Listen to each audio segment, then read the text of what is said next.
That's an Elish Norn. That's a really big problem for us. That's from our deck. Today on Commander Replay, we check out this Patreon-submitted Tajic Hatebear deck and find out if we can survive our own Elish Norn being stolen from us. Next on Commander Replay. Hey guys, are you looking to get some card alters done? If so, be sure to check out revelandslight.com because they do absolutely amazing work, including my most favorite Sisay and Winota alters. revelandslight.com, link is in the description below. Welcome back everyone, playing some Tajic Legion's Edge today. Today's deck list comes to us from Patreon supporter Elijah, and this is going to be a very heavy Hatebear build of Tajic, which should be interesting. Take a look at this opening hand. Ooh, we've got the split land here. For a second, I didn't think we had any white in our hand, but now that I see we have this thing, I think this is actually worth keeping. Not a ton of ramp in this deck, and Curse of Opulence and Weathered Wayfarer probably makes this a keeper, so let's go ahead and keep that. Also, I was reading the write-up on the deck, and this is an interesting little card called Shinewind. So 2 mana, comes into the battlefield with a +1/+1 counter on it. You can remove a counter to destroy an enchantment. However, Tajic can put counters back on it, so that's repeatable enchantment removal. Seems kind of cool. Interested to check that out. Hopefully we get a good look at it. There's an Iroas off the top. So let's go ahead and take our first turn here. I guess we play the Needleverge Pathways. And we're going to want to play the Pillar Verge pathway. That's the white side of it. Then we'll go ahead and get this Weathered Wayfarer into play. And we'll have some options. More than anything, I'm probably just going to activate this next turn to try and grab a land. Fellar Stone in for our opponent off of an Ancient Tomb. Pretty good. They are last in the turn order, and that will get them caught up to be not as far behind. But use an Ancient Tomb every turn. Games where I drop Ancient Tomb on turn 1 or turn 2 are really bad for me because I'll just tap it every single turn and, you know, end up doing 16, 20 damage to myself. Die to a Gentle Breeze rolling through the battlefield. Oh, hey, that's a Goblin Bombardment. That's not a thing that we want to see. Well, yep. We're probably going to want to try and get that thing going.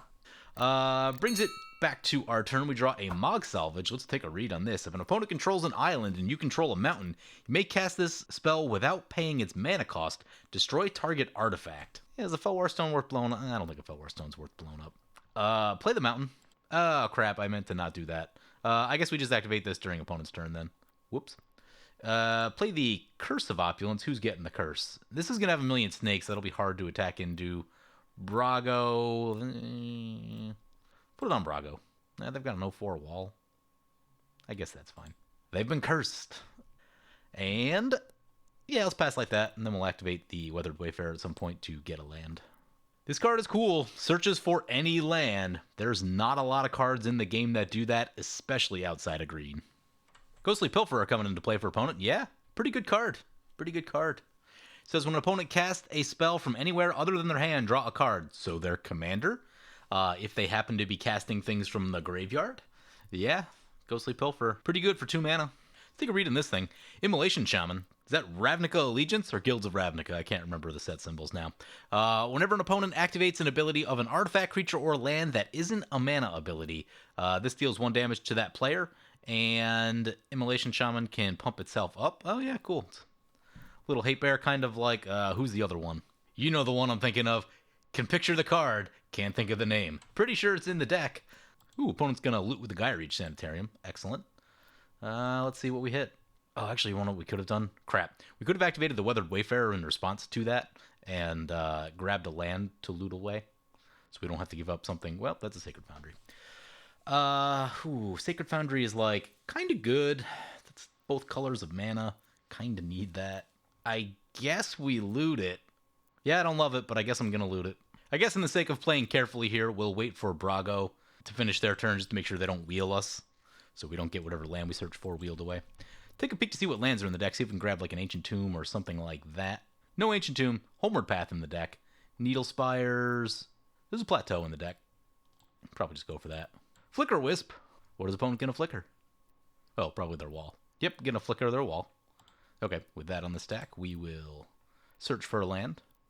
Grab the Plateau. This opponent gets their thing back at the end step and draws a card. Or is this an immediate one? Confirmed end step.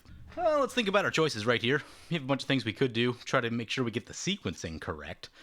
So we can activate Weathered Wayfarer for another land, which is probably a good idea. Doing that means we could get a 2-drop, or you know what we could do actually also? It depends on whether opponent wants to block, but we could play Tajic, swing over to Storm, and then get a treasure token, and then use that to activate the Weathered Wayfarer. I don't think they're going to block with this Flicker Wisp. I think Flicker Wisp does too much in that deck, so this will get us like the most mana production, and I think that's what I want. So play the Plateau, play Tajic. Opponent's going to draw with the Ghostly Pilferer. You know, one thing I will say is that I really love having haste on a commander. It's just so good. Let's go to combat, swing into Storm. I would imagine he just blocks with the wall right here. No Mentor triggers, but we do get a Curse trigger. So we've got ourselves a gold. Yep, just going to throw the wall in front. And I'm totally fine with that. Just getting ourselves some mana, and at some point in the future here, we will activate the Weathered Wayfarer. Pass like that. Next turn, I'm probably thinking about this Shine Wind, because Goblin Bombardment is a really serious card in that deck. And will probably kill just about everything in our deck. Door of Destinies for opponent, so let's see what they name. Vampires, probably? Rogues, probably. Chooses Rogues. That will definitely be worth a Vandal Blast at some point. Opponent's going to attack into Storm, get another treasure token for us. Or it's a gold token, rather, on this one. Thank you, opponent. We appreciate that. Frog Tosser Banneret coming into play. Goblins and Rogues cost one less? Yeah. Puts a counter on the Door of Destinies. Oh, we could also use the Mog Salvage. We can kind of just hold this. Opponent controls an island, we control a mountain. You know, until this is a problem for us, might as well just hang on to it, because it's free. Here comes Brago into play, and opponent's going to draw with the Ghostly Pilferer. Yeah, man, that card. Drawn 2 already. Not bad for a 2-mana creature. We're going to activate the Weathered Wayfarer. I don't know when opponent's planning to use the Gaia Reach. I doubt it's before our turn, so I'll get a Slayer's Stronghold. Probably the most interesting land in the deck that I saw. No attacks for opponent. Brings back to our turn. There's a Plains. Let's get the Slayer's Stronghold into play. I want to get Iroas. I am expecting that a wheel will happen with the Xyris deck over there. So yeah, let's get the old Iroas into play. And now we can just attack into Brago freely and not worry about having to lose stuff. Tajic trigger, a Curse trigger. We get a gold. We could cast the creature, but I do want to continue to activate Weathered Wayfarer. We would need Anowan to attack into them. Opponent just going to take 3 right there. 3 commander damage. Yeah, I'm going to pass. I'm going to hold. I am nervous about a wheel, but I do want to make sure we keep activating the Weathered Wayfarer just to make sure we have plenty of lands, although we do need an opponent to make a land drop, but I assume that Xyris will get there. Anowan, Ruin Thief coming into play. We should probably talk about what our opponents are playing. We should talk about what we're playing. We're playing Tajic Legion's Edge. It has haste, Mentor, and it says prevent all non-combat damage that would be dealt to other creatures you control, protects you from red board wipes, which is really nice, and you can pay to give it first strike until end of turn. The deck's creator did mention that there are some cool things to do with the Mentor ability, namely the Shine Wind, and I'm not sure what else is in there, but also I have used it on some decks where you just you're able to pump up some small things, like pumping up a Knight of the White Orchid and getting a few counters on there. Pretty good. Pretty good. Now you're talking like 3/3, 4/4 with first strike, and pretty relevant in combat. Especially for 2 mana. But anyway, yeah, as I mentioned, this is going to be like an aggro Hatebear kind of build of Tajic. And we're definitely going to want to slow the game down a little bit because we cannot produce mana the same way that our opponents can. Opponent's going to Pongify the Banneret. So yeah, cost reduction is pretty powerful. Definitely not interested in that. And opponent's going to activate the Gaia Reach Sanitarium. We'll probably end up looting away the Plains right here. But opponent discards a Thada Adele. Yeah, that's pretty good rogue. Opponent discards a Winds of Change. There's the wheel. Definitely don't want that. There's a Legion Loyalist into our hand, so we'll discard the Plains right here. And that's a 5/4 over to Storm. Gets us up to our 3rd gold. Opponent's going to hit for 5, get this Anowan trigger. Deals combat damage to a player. That player mills a card for each 1 damage dealt to them. If that player mills at least 1 creature card, you draw a card. They did not mill any... Nope, they did mill? That may have been last time. No, I think they did mill 1. Yeah, so they would have drawn a card. There's a Thought Vessel for opponent. Yep. Interesting they don't just slam their commander right here. I wonder if they've got something else planned. Because the Xyris deck just wants Xyris in play. That's all it wants to do. Games where you have your commander in play probably go pretty good. Games where you don't go way less good. Opponent discarded Forced Fruition at some point. That's a silly card. The Brago party's about to get Ooh, that's a reality. Ew, no. No, reality acid onto our Iroas. Anything we can do about that? No. Oh, God, you don't know how sad that makes me. We can only hope that opponent shoots Brago before things get wild here. Greaves into play. Yep, this train just left the station. Opponent gonna equip the boots. See if Kithron's gonna shoot Brago. Nope. Alright, here comes the pain. Gonna swing into fish with Brago. Nice! Kithron's gonna etherize. Yes. Unfortunately, shooting Reality Acid with Shine Wind does not solve the problem of losing Iroas. We would need to, like, blink Iroas. Opponent's gonna move the boots over to the Flicker Wisp. Oh, you know what we could have done? We could have just, could have shot the boots right there so that... No, was Brago already in play? No, Brago was already in play, I think. Next time, we can buy ourselves a turn. So we'll have a little bit of time left in Iroas. But, yeah. Iroas' days are numbered. Activate the Weathered Wayfarer, get a land. What's our most interesting land here? Homeward Path, maybe? Just in case? Yeah, seems like Homeward Path. There's probably Agent of Treachery in that deck, so yeah. Ondu Inversion, you say. Destroy all non-land permanents. Nice. Ideally, we would want some sort of protection effect to use that, and we don't seem to have any of those in this moment. Play the Homeward Path.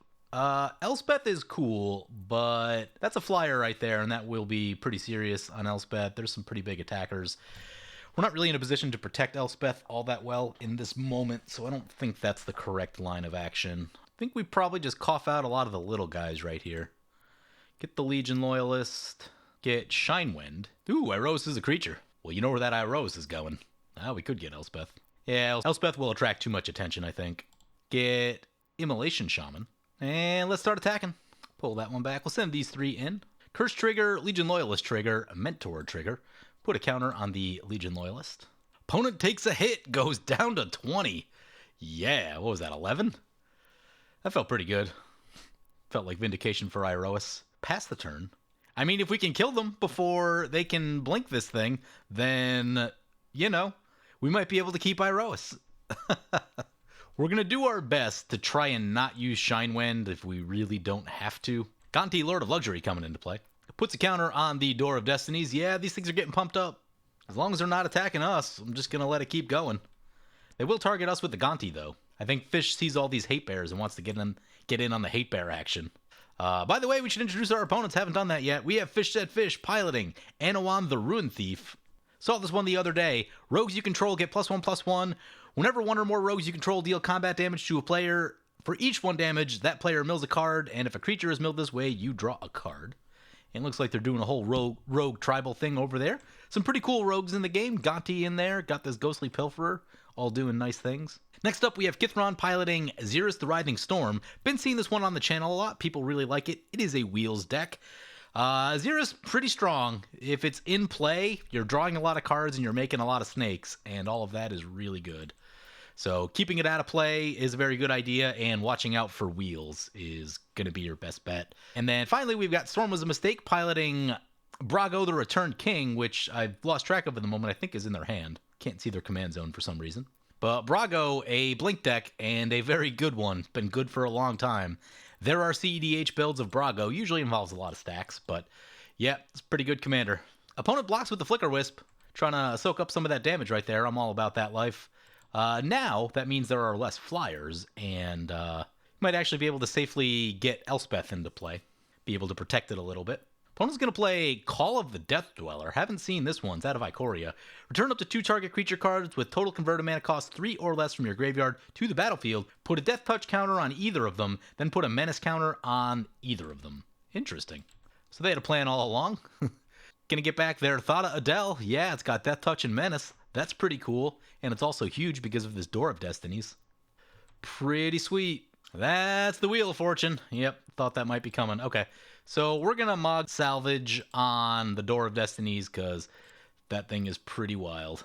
Would prefer to hit the Brago, or the boots of the Brago, rather. But yeah, we can't really attack into a board full of like 6/6s that'll continuously keep growing. Anything else at instant speed? I don't think so.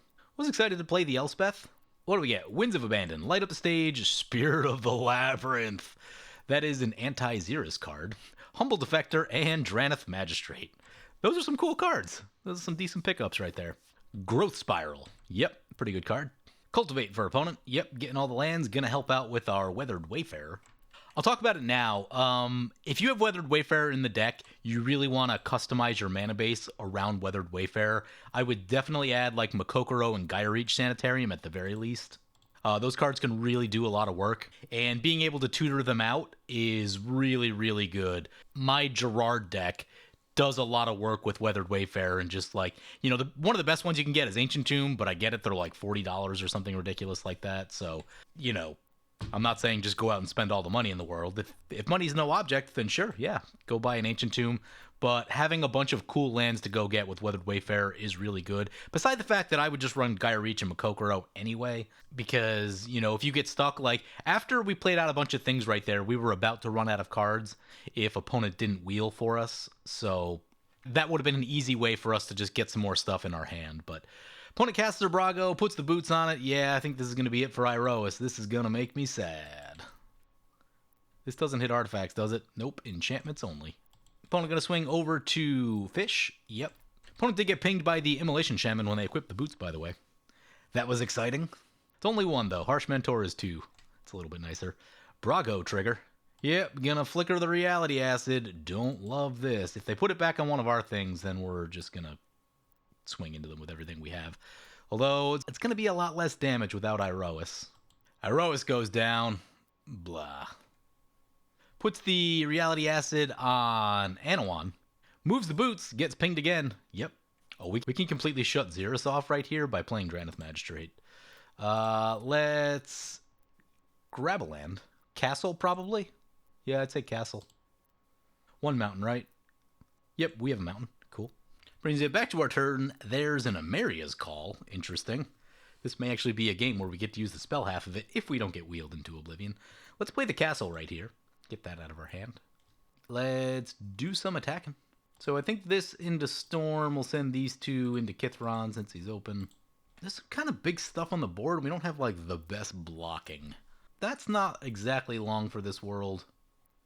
Yeah, let's just send it. Curse trigger, Loyalist trigger, Mentor trigger. So Mentor on the Shinewind. And we're going to try to get that Reality Acid out of play before they blink it. Opponent takes a hit. Not too bad. They're only down to 31. Storm goes down to 16. Let's use this light up the stage. Cast with Spectacle. Well, that's a Teferi's protection. You prefer that in the hand more so than off of the light up the stage. I gotta read light up the stage again real quick. Until the end of your next turn, just checking. But at least we've got board wipe protection in case anyone tries to blow our stuff up. Unfortunately, they can see it. They know that we have it, but I guess that being the case, we just cough down all the creatures now. Oh, that's so much mana. Why is that so much mana? 7? 4, 5, 6, 7, 8, 9. We have 9 total mana to our name. That would give us a lot of power, but I think I'm on the Hatebears plan. So Humble Defector, Spirit of the Labyrinth, and let's get Drannith Magistrate into play. And pass like that. If we need to shoot something with Shinewind, that means we can't Teferi's. Well, probably could have held one back right there, but oops. Oh, you know what I didn't think about? If opponent's playing a Wheels deck, they probably wouldn't because they don't have that much in play, but they could use Spirit of the Labyrinth to make everyone discard their hands, and that would be a thing. Fish gonna come our way with the Thada Adele. It's got Death Touch and Menace. Yeah, I'm not throwing 2 things under the bus for that. Are there artifacts in this deck? Walking Ballista. I see a Walking Ballista. So Anowan and Thada Adele are gonna get some triggers right here. Fish probably thinks she's about to get something awesome artifact-wise out of our deck, and I think there's, like, nothing in here. Just resort this again? It's not even a Soul Ring in the deck. Yeah, we're gonna have some work to do on the ramping after the game, but Walking Ballista, our lone artifact. Yeah, I would definitely say add a few artifacts to the deck. There's obviously some very powerful ones that will increase the performance. We're up to 4 treasure tokens, by the way. Enigma Thief enters the battlefield. For each opponent, return up to 1 non-land permanent that player controls to their owner's hand. Yeah. Depending on what that hits, I might Teferi's Protect. Gonna go for Humble Defector. Well, I want Humble Defector, but I don't think it's worth the Teferi's Protection. Gonna blink the wall from opponent, although that gives opponent another draw. But I guess they're up to 8 anyway, so, like, drawing isn't their issue. Right now they need ramp more than anything. Is this an end of turn thing? Until end of turn you may play that card. Okay, yeah. So Walking Ballista gone. Which is good, just because if they cast Walking Ballista could mow down a pretty significant portion of our board, which is the thing. Arcane Signet for opponent. Chromatic Lantern, yeah, they're just praying for someone to play a board wipe. Getting all the ramp out. Can't cast their commander. That is the name of the game with that deck. Goblin Bombardment coming back to play, yep. Reality Acid ticking down, yep. Talisman into play. I'm hoping Brago coughs everything out before they go to combat, so we can kind of see what they're doing. Arcane Signet, excellent. Probably replay the wall in here somewhere too. There's the ramp they've been missing. Whisper Silk Cloak, yep, that's a pretty good one. And the Wall of Omens. Cool. I'm thinking about what opponent could have on 5 mana that would blow us out. Evacuation is the only thing that I can think of. All of the instant speed red stuff is double red, which they don't have. No, never mind. They have Chromatic Lantern. Yep, they have Chromatic Lantern. Okay. So there is some chance of double red, and they could go like Magma Quake or any of those instant speeds cards. Fault Line. Opponent gonna swing our way in the air. Yep, nothing we can do about that. Here comes the Brago trigger. I'm gonna risk it. We're gonna go shields down on the Teferi's protection and hope that Kithron doesn't have anything. So in response to that, we're gonna use Shine Wind into the Brago trigger. And we will pay to shoot the Reality Acid. Down it goes! So Anowan will still go down and have to get sacrificed, but at least they can't keep blinking the removal thing. Because Reality Acid is ridiculous in that deck. Opponent's going to get some card draw and 2 extra mana off of their mana rocks. Pretty good, pretty good. Yeah, I mean, that's part of the reason why Brago is so ridiculous, because insane with mana rocks. You make all the mana. We could activate for another land right here, but we don't have like terribly interesting lands to go get. And I'd rather just save the gold token, honestly. Try to stock up for a bigger turn. I'm thinking about trying to get this Amaria's Call in, so... Yep, there's a land anyway. Play the Battlefield Forge off of the Light Up the Stage. Let's go to combat. Who do we want to take out? Kithron hasn't been doing anything. I think we take out Storm. Well, I don't know if that's going to kill them necessarily, but... Actually, we should do some math. So they can block the biggest one. The biggest one will be Tajic. We could potentially pump everything up for +1/+0, so that's 9. 10 when we mentor. And then we could go... Activating the castle would give us 11, 12, 13, 14, 15, 16. I think it gives us Xyris.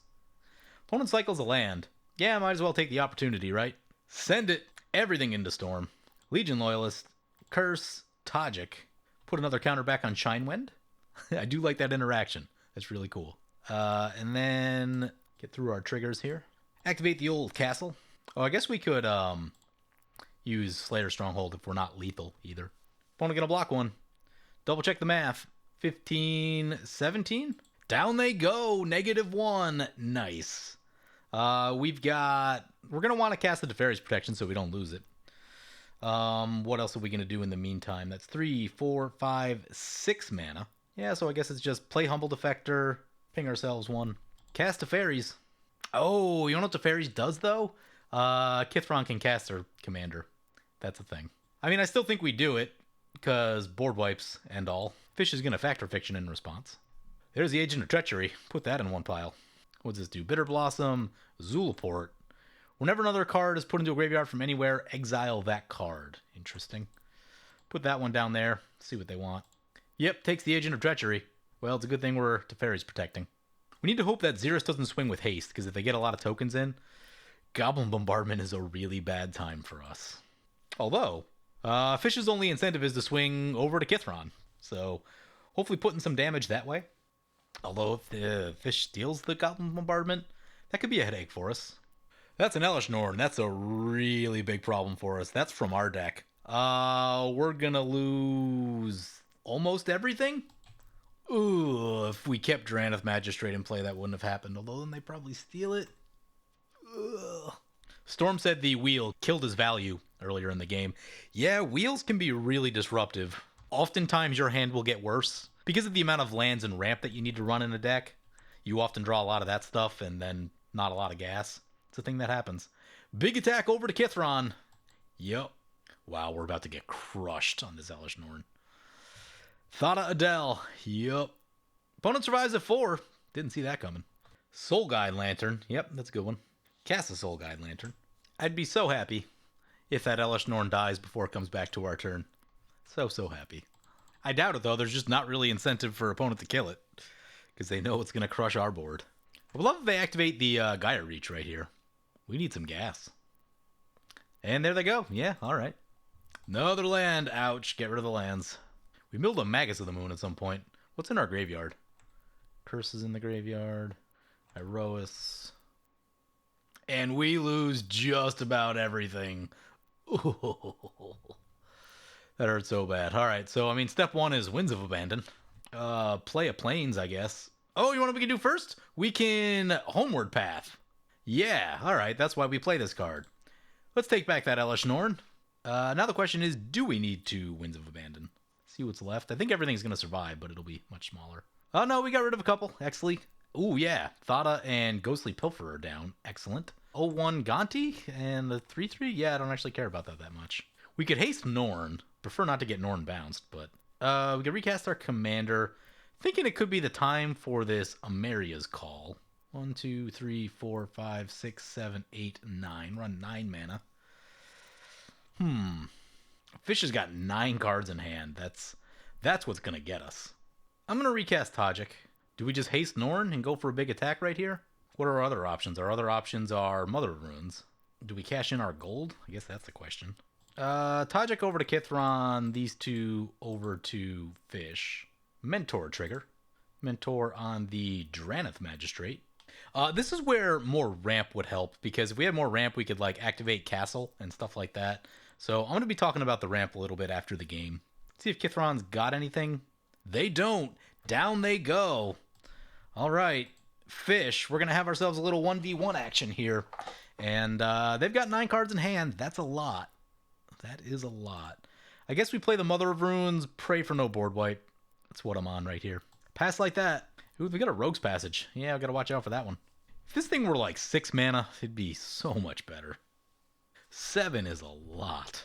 Especially minimal ramp in this deck. Our ramp was that curse. When we killed Brago, we lost our ramp. Kid said that Teferi saved our bacon. Yeah. Couldn't cast his commander. Hatebears are rough. Yeah, the Agent of Treachery's back. How did that get bounced? Oh, are we going to lose more stuff? We're going to lose more stuff. Ugh. We're going to lose the Mother of Runes. Yep. Steal the Elesh Norn. We lose some things. Back to the command zone. Ugh. At least the Draneth sticks. Can't get their commander. Black Bloom Rogue coming into play. 3-0, as long as the opponent has 8 or more cards in their graveyard, we do. Big attack our way. Yep. Still 7 cards in hand. Life's down to 17, though. We're down to 13 EU. Yeah, probably puts us on the Winds of Abandon. Should at least buy us a lot of time. There's a Hushbringer. Hushbringer does have lifelink, that is a thing. Play the Plains. Activate Homeward Path. Doesn't kill anything, I don't think. Unfortunate. Yeah, I think that just puts us on Winds of Abandon. Have all the ramp. How much mana do we have? We have 3, 4, 5, 6, 7, 8, 9. Get rid of that nonsense. They're going to get a lot of lands, though. What was that, like 4 or 5? The lands might beat us. Like, straight up. We could have tapped better and used the Slayer Stronghold right there. That is meaningful damage. Oh yeah, that would have put him to like 3. Attack with both. Down to 10 they go. Let's get the Hushbringer in. I was thinking about holding it back, but I think we just put our foot on the gas right here. Hushbringer could potentially stop a lot of nasty ETB stuff. Would have stopped the Agent of Treachery if we had it then. Agent of Treachery. See what Fish can do with a bunch of extra mana. 8 cards. Can't cast their commander still, which is super helpful. Scry Temple. Cycles a card. That means they're looking for the answer. Excellent. Hopefully they don't find it, but... Scheming Symmetry. Ooh, they should have... unless they just drew that, then they should have played that first, or does it put it right into the hand? Should also put... No, puts it on top, so I wonder if they drew that off the top. Or if they missequenced. Could have a draw spell, though. I mean, in this case, they probably just need to get, like, a non-toxic Deluge board wipe. Damnation would be good. Any of the blue combat ones would be good. Ether Eyes, Ether Spouts. Taking their time. Generally, that means that the answer is not apparent. Or they're trying to figure out how they can get something on top of their deck. What are we getting? We need card draw. What do we have left for card draw? Grenzo is cool. Torch of Defiance is cool. Perforos makes things die. Roiling Vortex is interesting. Urabrask is damage. I think we're just about out of card draw. Bygone Bishop is card draw. Alms Collector is card draw. I guess that puts me on Torch of Defiance. What's Pyromaster do? Exile top card of your library. You may play it this turn. Okay. Or we can ping stuff. Yeah, I guess I'm on Torch of Defiance. Extract from Darkness. Each player mills 2 cards. Then you put 1 creature card from your graveyard onto the battlefield under your control. So Torch of Defiance to the graveyard. Got us. Got us. It's a cute little trick. Gets a Flying Death Touch lifelink, power 5/1. Yeah, lifelink's relevant here. Torch of Defiance gets milled. Oh, got us. Sort of the Animist.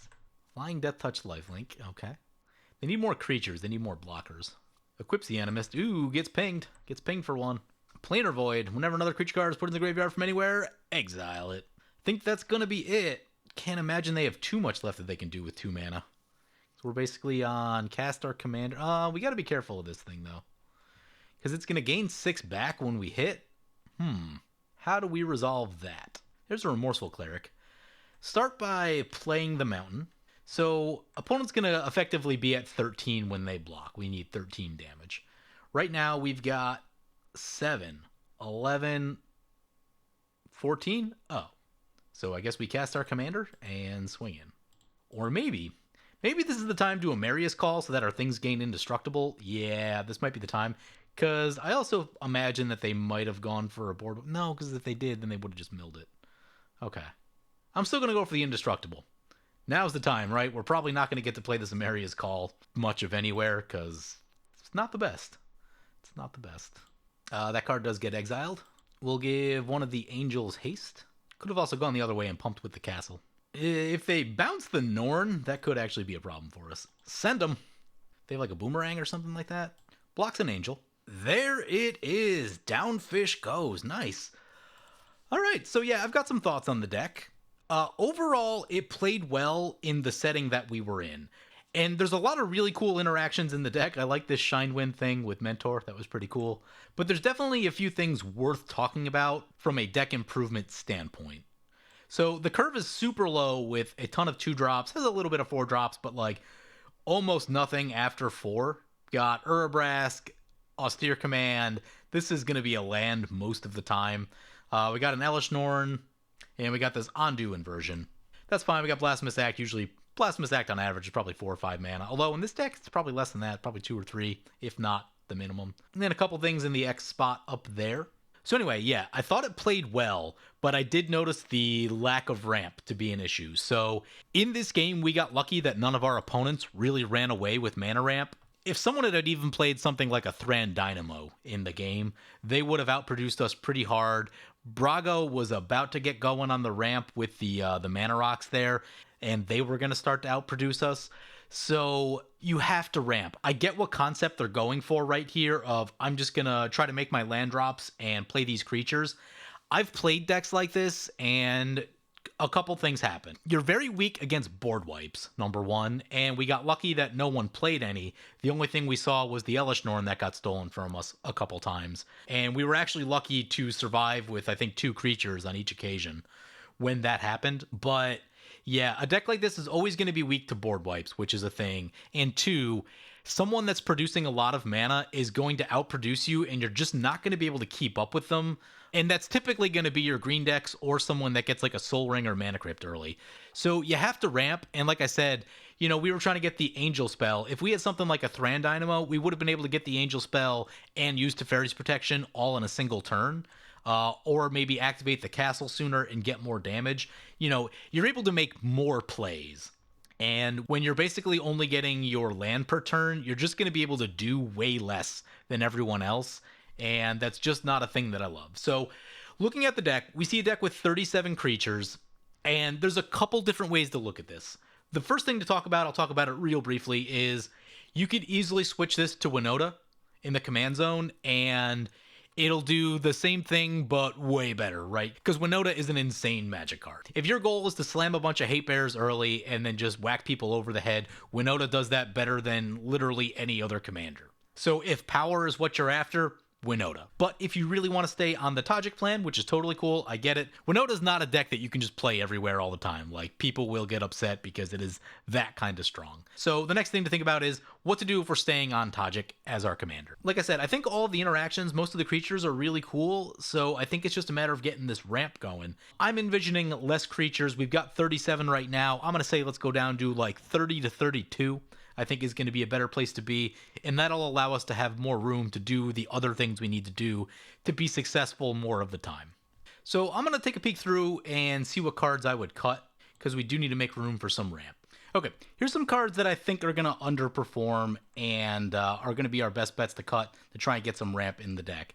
So what I'm seeing right here is this card is like a bad form of card advantage, basically. I get that it's a creature and can get bigger late in the game, but it's not my favorite. I thought the Immolating Shaman was underwhelming, honestly. The lack of mana production in this deck means that you're not really going to be able to use that +3/+3, and if you are, you're probably giving up a lot by doing that. Grateful Apparition, I get it. We're doing the Mentor thing, and we've got some Planeswalkers, but I just don't think it's impactful enough. Like, we didn't have that many creatures with plus counters on them throughout the game. You know, and there's a couple Planeswalkers in here. I just don't think it's doing enough. If you really want access to that effect, I would probably use a Sword of Truth and Justice, because then you can make everything proliferate and things get bigger, and it does a lot more. It's a lot more impactful way to get proliferate, other than this 1/1 that's going to like probably get caught up in a board wipe and not do nearly as much as you want. So I would cut these 5 cards. And Nova Cleric, I get it, it's cool, but I've had problems with creatures like this in the past where you have to wait to untap with them, where you play them and you need them, and then they get shot before you can untap, and then you're not able to blow the thing up. So I've really come to the point of like, I just want to use spells as my removal, as opposed to untapping with the creature, because it's also not repeatable because it has to sacrifice itself. So yeah, I would just go more removal in that spot. I'll probably try to add like a Dismantling Wave into the deck. Let's remove these 5 cards, get more ramp into the deck. Start with Soul Ring is a must. This card dramatically changes how a game plays, right? So gotta add that one. If you have money, go for Mana Crypt, but obviously that's a very expensive card. For what you're trying to do, here's the mana rocks that I would probably add without breaking the bank. I would probably go for an Arcane Signet. I would add a Thran Dynamo. It is mathematically the 3rd best mana rock behind Soul Ring and Mana Crypt. I would add a Sword of the Animist. I would add a Boros Signet and the Boros Talisman. Let's take a peek at what our ramp looks like now. There were a couple pieces of ramp in the deck, so we should point those out as well. Runaway Steamkin is a potential piece of ramp, although 3 red spells, that's a few. That's a few. It's not consistent ramp, so like, you know, I'd probably just go for a Mana Rock in that spot, honestly. When it comes to ramp and removal, I want things that are really consistent. All right, we're up to 7 pieces of ramp with that. Did we get the curse in here? There's the curse, 8 with the curse. This finds land, it can go in the lands pile. That finds lands. This is a piece of ramp. Torch of Defiance can ramp, but I'm not going to count that as ramp per se. It does a lot of nice things, but it's not strictly ramp all the time. And I'm going to say one more piece of 2 mana ramp. Can be anything. I'm just going to go for a Mind Stone because I'm probably going to add a Sun Titan to the deck. We will have to cut a few more cards, but yeah, so this setup for mana production will be much, much cleaner, and this will allow you, like, if we replayed the game that we just played with this level of ramp, we probably run away with the game just a little bit faster because we're just able to do more than our opponents. Our opponents didn't ramp the best in this game, and that's what kept us from... We were actually ahead a little bit because of the curse, but if we didn't have the curse, or if they ramped harder, then there's a situation where they could have just done way more things than we possibly could have. So yeah, ramp is so unbelievably important, and you know, I actually learned that lesson playing my own version of Tajic a long time ago, because I played a game where I made all my land drops. I got up to like 7 or 8 lands, and opponents just did way more than I could do because they ramped, and they were able to like play a board wipe and cast their commander and something else in a turn. I'm like, oh, ramp really does matter. So anyway, yeah, I'm dragging the dead horse right there. The next thing we want to do is, I took some things out of the deck. We want to kind of replace those effects. Light up the stages in the deck. I personally like Ignite the Future a little bit better. There's no reason you can't run both, obviously. But I really like Ignite the Future. Oh, you want what else you could add ramp-wise? I would add, instead of Mind Stone, necessarily, you could add Oketra's Monument. You could also add the Red Monument as well, if you wanted, and that'll make it so whenever you cast a creature, you loot, and that could be potentially pretty good. Here's the thing to think about. You have 30-something creatures in the deck. God Eternal Oketra gives you 4/4s every time you cast one. It's going to up your mana curve a lot, but it's certainly worth thinking about. The other thing we don't have in the deck, card draw-wise, is Skull Clamp. It's going to be really good for this deck. Definitely want one of those. The 2 cards that I haven't added to the deck that, like, you could add them, it depends on how you want to focus up, but Dowsing Dagger and Mask of Memory. The issue sort of becomes is that Tajic is a ground creature without evasion, and You may be able to get one trigger with those, but not always. If people start coughing creatures down early, they're going to block, and that can be an issue. And that's really where you want some flyers. So I'm torn on the Mask of Memory and Dousing Dagger thing, but those are really good cards. So it may just be a matter of saying, okay, yeah, sometimes they're going to get blocked, but other times they're going to do awesome stuff. And when that's the case, you're able to get so far ahead of your opponents. So that's a question worth asking. The deck creator said they really like Humble Defector. I'm not a huge fan of it, honestly. I would go for something else personally, but because they like it, I'm going to keep it. Still want to drop the creature count just a little bit here. We're at 103. Probably need to come down just a teeny bit. The thing you're also missing is you're missing the big finisher. In Boros, that's going to be damage doublers, extra combats, and double strike. Pool of cards that we're talking about are like True Conviction, Aurelia. You might want to add this Aurelia too for the Mentor and the Trample. Could be a very worthwhile ad. Marog is an insane magic card. And like Waves of Aggression is fantastic. Neheb is also fantastic, but Neheb, again, big mana cost. Not the cheapest card either. Kind of getting up there price-wise. And for a deck like this, I would probably consider an Adriana. Adriana is also going to help you with the damage a lot, so you're going to want some number of these things in the deck. Your double strike, your double combats, and double damage isn't my favorite necessarily for creature combat because they tend to die. It makes it hard for your creatures to survive, but you could go for like an insult to injury if you wanted. Gisela is an insane card, but it does take mana production to get to Gisela. But yeah, one of these 6 mana things, I would definitely be adding some of these. Probably True Conviction, Aurelia, Marog, Waves, Adriana. That's what I would have in my deck personally, because these are going to help you close the game out quickly, where, you know, when you're attacking with a bunch of 2/2s, you need to sustain the board for a while, and it's not going to be the quickest thing trying to take people down. So what would I add to the deck? We're at 108. We'll drop Waves of Aggression from this pile, but I would add these 4 cards right here. All right, what would I cut to get back down to where we want to be? I've never been the biggest fan of Legion Loyalist. It's fine, but it's a 1/1. Like, it gives you a bunch of cool abilities, but doesn't really like bring the damage in any sense. I often think of it as just like, it's kind of board wipe fodder. I'm gonna say no on the Roiling Vortex. It's cool, it does things, but it doesn't give you any synergy. It doesn't stop things from happening. It just like does damage occasionally. It can't stop people from gaining life, but it also requires mana to do it. So, unless life gain is really a problem in your format, in your meta, then can live without it. Let me resort by mana cost here. Let's see what our mana cost looks like. Probably gonna want to cut some things from some places. I personally would also load up on the red board wipes with Tajic because, you know, one-sided board wipes win games. So I like this Solar Blaze. I would probably add more of this type of stuff. I love Magma Quake. I love Fault Line. I love Earthquake. All that stuff. We're back up to 36 creatures, so we want to come back down just a little bit. Who are we getting rid of? Oh, you want to know who should be in the deck? Gerard. Kytheon!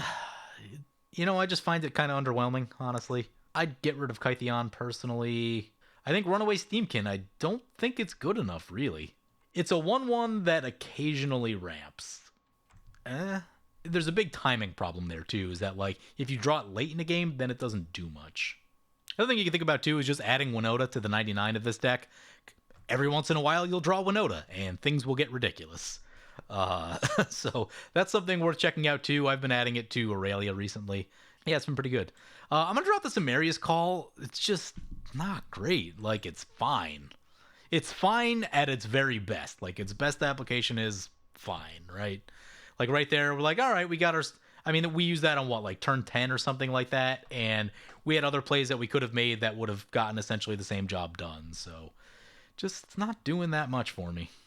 Vance's Blasting Canyons isn't my favorite either. 3 damage to a target does actually seem kind of reasonable, though. Might have to try that out a little bit more.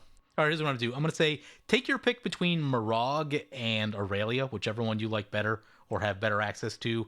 Cut the one that you don't have access to. So I'm going to cut Marog just because I don't know what the lands are going to look like in this deck all the time. But obviously, you can go the other way if you want to, and that'd be totally fine. I do have a question about whether this one's really playable or not, because 8 mana is so much for that effect. Is it a land 90% of the time? And if that ratio really is 90%, then, like, is that worth it? 2 cards to go. Could be some creatures. Yeah, I've just never been the biggest fan of Legion Loyalists. I get that people like them, but I'm going to cut Legion Loyalist. I don't think it does enough. I'm going to cut this Ondu inversion. I don't think it's playable, especially in this deck. Like, if you're talking about like my Angels deck, which is 15 pieces of ramp and like most of them are multi-ramp, then sure, you can potentially play that card and like still have the ability to do other things in your turn. But like if you know you can't reasonably cast the card, then you're kind of playing a tap land for no reason, and it's not the best. It's not the best. One card to go. I think 34 lands in the deck. How many flip lands do we have? We have 1, 2. There's still a third one. So I think that puts us on 36 lands. I'm going to cut the Bygone Bishop. Add it back in if you want to, but, got to get down to 100 here. So this brings us down to about 31 creatures, and that's where I'd like to see this deck. I think 30 to 32 is going to be a much better creature number because it just gives you more room for the things that you need. And then I want to spice up the land base a little bit too. You are running Weathered Wayfarer. That means that you want to get as much out of your lands as you possibly can. So stuff that I would add, definitely Makokoro, definitely Gaia Reach. We want something to destroy our opponent's lands if Cradles and Coffers come down. So the cheap stuff is Tectonic Edge and Ghost Quarter. People like Field of Ruin. I'm not big on it, but I don't like leaving the mana up necessarily. I would add a Scavenger Grounds into the deck. I'm also going to have to be careful here because there are a lot of basics in this deck, so that being the case, you can't go wild with colorless lands. And that's probably about it. So we got 1, 2, 3, 4, 5, 6, 7. 7 colorless lands. That may even be ambitious without fetches. We'll drop a Tectonic Edge. Card that I would add is also Flamekin Village. This gives you haste and produces colored mana. I'd also add Windburst Kites and Spine Rock Knoll. These are both going to give you card advantage and also give you colored mana. They do come in tapped, but it'll be fine. So that brings you to 15 basics, and that's about what I typically run. If I've got fetches and stuff, that number will probably drop down to about 11 or 12, just to make room for that stuff. But, if I've added too many colorless lands, pull 1 or 2 out, but you still want to be able to get more out of your land base. As the most important ones are going to be Makokoro and Gaia Reach, and probably Scavenger Grounds as a way to shut off graveyard decks. But anyway, I could sit here all day making tweaks to this deck and like changing things and doing a bunch of stuff, but I think this is a pretty good place to be. There's still a few more topics that I would like personally try to get covered for this deck. Namely, I'd like to see more reanimation. I'd like to think strongly about like the amount of protection. We do have some number of protection spells in the deck, but like with a deck like this that's got so many creatures that are easily swept away by a board wipe, really delving into like what is mathematically the right number of protection spells I need to be on. We've got the fairies, we've got an Eerie Interlude, we've got a Legion's Initiative. That's a great start, but you could certainly have more than that because, the thing you fear with this deck is a board wipe, right? A board wipe is just bad news. So thinking about some reanimation, you could do some like Revel Arc type of stuff. If you have a lot of haste in the deck, you could potentially look at something like Rally the Ancestors is kind of an interesting choice. Dawnbreak Reclaimer, not a bad card. So there's a lot of different ways to go about that, but thinking about some reanimation might be a good idea. I'd probably also spend more time thinking about my removal package. We had a little bit of removal and it was generally fine, but if you get into a setting where you have to blow up a lot of stuff, then that could be, you probably want just a teeny bit more removal, which is going to mean probably dropping the creature count a bit. But anyway, yeah, I'm going to wrap it up there. I think these changes will really kind of help push the deck over the top. You've got better mana production. You've got some stuff that will help you close the game quickly once you've got some creatures in play.